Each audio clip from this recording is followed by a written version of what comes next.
Au nom du Père et du Fils et du Saint-Esprit. Amen. Le Seigneur soit avec vous.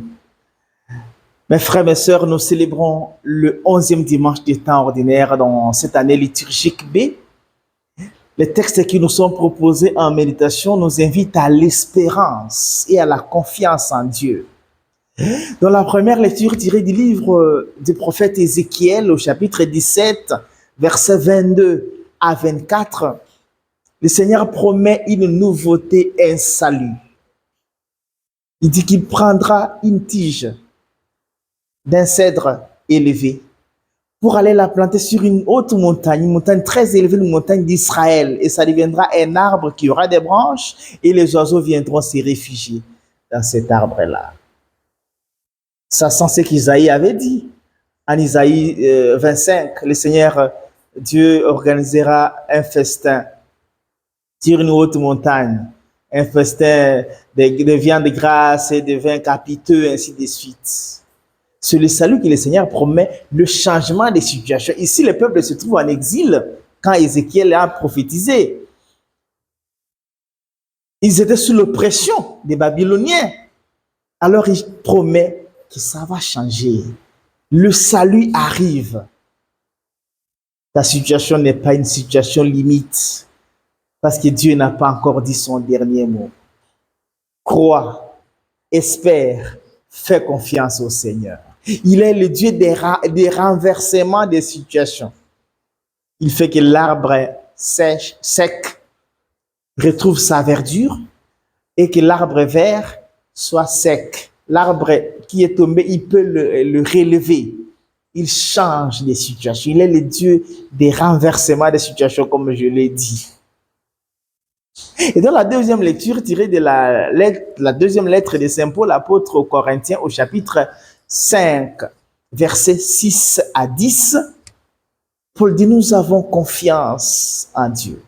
Même si dans notre corps on se sent loin du Seigneur, notre combat, je dirais, notre ambition doit être celle de plaire au Seigneur. Faisons de la volonté du Seigneur notre combat. C'est ainsi que nous pouvons gagner le ciel. Nous pouvons être exaucés si la volonté de Dieu devient notre combat de tous les jours. Et au dernier jour, Paul le dit, chacun sera jugé selon ses œuvres, selon ce qu'il a fait lui, et non pas selon ce que l'autre a fait. Le Seigneur augmente en nous l'amour de sa volonté, l'ambition de le servir. Et dans la lecture de l'évangile, tirée de Marc 4, 26 à 34 sont les paraboles du royaume des cieux qui répondent à notre questionnement de tous les jours.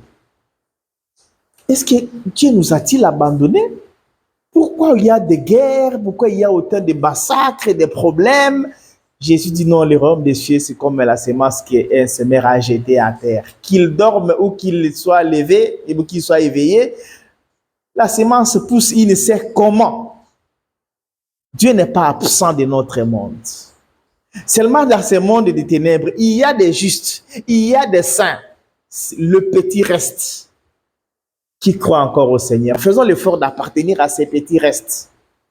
Et la parabole du grain de sénévé ou de la graine de moutarde, la plus petite de toutes les semences, mais qui devient un arbre et qui dépasse toutes les plantes potagères quand cette semence a grandi, ça sème en nous l'espérance. D'ailleurs, voyons le contexte. La communauté à laquelle Marc adresse son évangile, c'est une communauté persécutée. C'était composé majoritairement des Romains, il y avait aussi des Juifs. Les Juifs qui étaient condamnés par les autres Juifs parce qu'ils n'ont pas cautionné la révolte juive contre les Romains. Et les Romains qui appartenaient à cette communauté de Marc étaient aussi persécutés par les Romains parce qu'ils ont abandonné la foi romaine. Bon, ils ont abandonné les dieux romains. Alors, c'était une communauté persécutée. Les Juifs qui n'avaient pas cautionné la révolte juive s'étaient réfugiés à Pella, l'artière Jordanie. Ils étaient persécutés. C'est dans cette situation de persécution que Marc adresse son évangile pour dire non, ne désespérez pas. Il n'y a aucun royaume qui soit plus grand comme le royaume de Dieu. À fin de compte, ce royaume sera total, il sera parfait et il se verra dans sa gloire dépassant tout le royaume de la terre. Aucune force ne dépasse la force de Dieu. Et les pères de l'Église nous disent que ces branches de cet arbre, ce sont les apôtres, les disciples, les missionnaires de l'Évangile qui propagent la bonne nouvelle partout dans le monde. Et ces oiseaux qui viennent, ce sont les âmes contemplatives qui ont accueilli l'Évangile, qui méditent la parole. Ce sont ces oiseaux-là, ce sont ces âmes-là qui constitueront ces royaumes. Que le Seigneur nous aide à ne pas désespérer au milieu des épreuves. Parce qu'à la fin des comptes, à l'eschatologie, c'est le Christ qui régnera. Soyons ces justes dont parlent les psaumes de ces dimanches.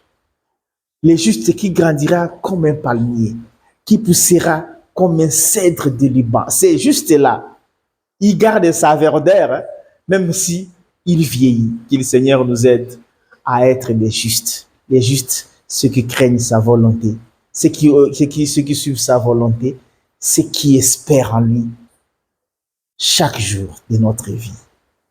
Bon dimanche à toutes et à tous, que Dieu Tout-Puissant bénisse et vous garde. Le Père, le Fils et le Saint-Esprit. Amen.